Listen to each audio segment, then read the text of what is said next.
if I write a book now, Jesus doesn't know something, and it doesn't date back to him, can that be used as evidence? But I wouldn't believe you, because why would I take your account into consideration? It's because of the timeline. The reason why I don't believe in the Quran. Good. There were a lot of things that said in the Quran that I know for a matter of a fact that Jesus wouldn't speak like that. It contradicts not just Jesus, but it contradicts many prophets before Jesus. It's very difficult for me to believe in the Quran. I didn't mention the Quran, by the way. criteria to be a prophet. He's not foretold. He's not foretold anywhere in the Bible. An angel is to preach a gospel different to this one. That's Paul. Let him be accursed. That's Galatians 1:8. That's Paul. Already a warning, and I it got says also that there will be fake prophets coming, and that some of them would be like sheep's, but rather, I don't know how to explain. Wolves in sheep's clothing. Yes, wolves in sheep's clothing. Yeah. So it gives a warning. But when they are talking about it, they are not saying a person will come. They are saying a comforter. I didn't even go to John 16. I know where you were leading to. You're leading to the comforter No, part. I'm not. I don't believe both agree. Okay. The point that you're making is that because what I'm saying doesn't corroborate and doesn't go back to Christ, it's not historical to Christ, therefore I can't use as evidence, right? Just like the Quran as well. Okay. Does the Quran I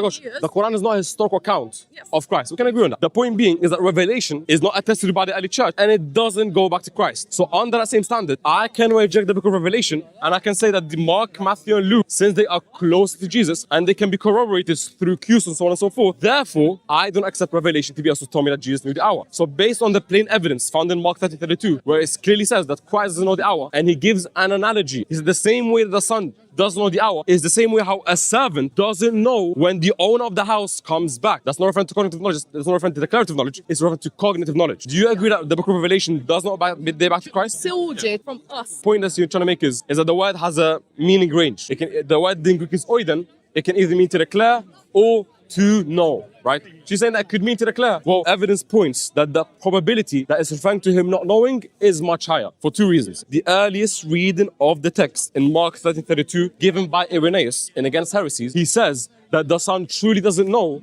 and it's not embarrassing that the father is greater than the son, that he doesn't know the hour. And the second point is the example that Jesus gives of him not knowing is like a servant not knowing when the owner comes back. Obviously, the servant doesn't declare when the owner comes back. The servant truly doesn't know. And the earliest evidence suggests that when Christ says he doesn't know, that he truly lacks an omni property of being Yahweh, and therefore he can't be Yahweh. I'm going to stick to the revelation anyway. If he does not know, and he says that he's concealing it, and yet he's the only one with the seals, how is that possible? When he says he doesn't know, I'm saying that it goes beyond concealing it, because knowledge that's cognitive is either possessed or negated. There is no third option. For example, when it comes to power, I can, for example, lift 10 kg, I can choose to lift 1 kg. But when it comes to cognitive knowledge, proposition is either possessed or negated. When you say that Christ was possessed the knowledge but doesn't confess it, it's a contradiction. So what I'm saying is, if you agree with me that revelation doesn't date to the historical Christ, because it doesn't date back to him, it can't be used as evidence. Just like the Quran can't be used as evidence, just like my book that I